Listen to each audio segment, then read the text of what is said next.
audacieuse et parfois dérangeante. Une nouvelle version scénique du Requiem de Mozart a été présentée en première mondiale pour l'ouverture du Festival d'art lyrique d'Aix-en-Provence 2019.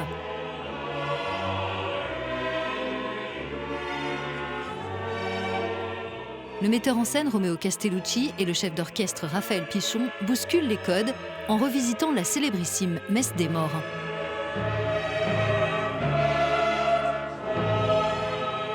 Ce Requiem est une œuvre qui est chantée un nombre incalculable de fois par jour partout dans le monde. Et c'est un rituel que l'on accomplit pour nous, pour ceux qui restent, et non pas pour ceux qui sont partis. Roméo, il voyait beaucoup plus une célébration de la vie qu'une célébration des morts.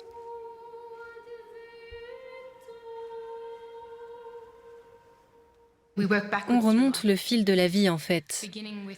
Au début, on découvre sur scène une personne à la fin de sa vie.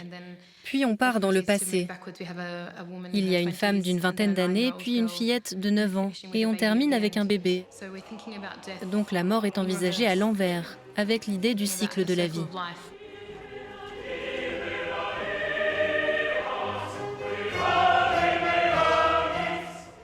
Cette production exige tout de la part des personnes qui sont sur scène, tout ce qui les rend vivantes en fait. Et c'est ce paradoxe que Romeo Castellucci adore. Il les fait danser, courir, s'essouffler jusqu'à l'épuisement.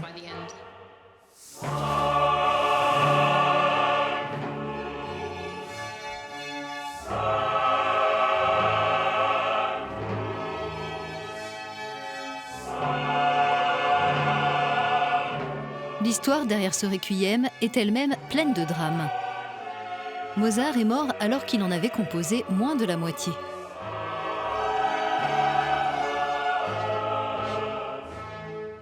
La mort, Mozart en parlait comme de l'une de ses meilleures amies. Et on peut peut-être sentir dans l'ultime correspondance que Mozart a une sorte de prémonition que cette messe des morts deviendrait la sienne.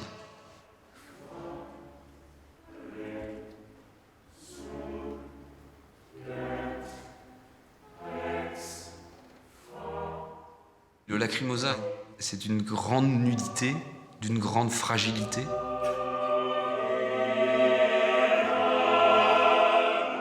Ce qui est beau doit être fragile, doit être vain, doit apparaître et disparaître. Et c'est la disparition de la beauté qui la rend belle.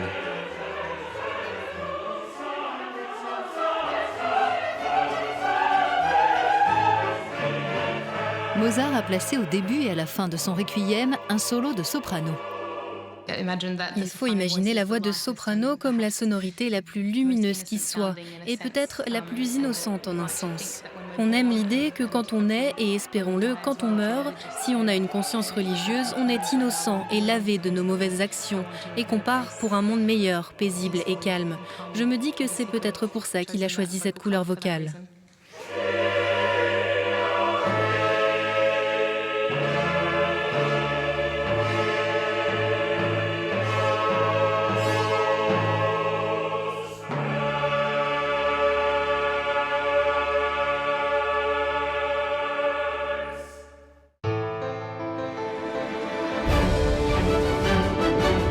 Musica, la passion de la musique avec Rolex.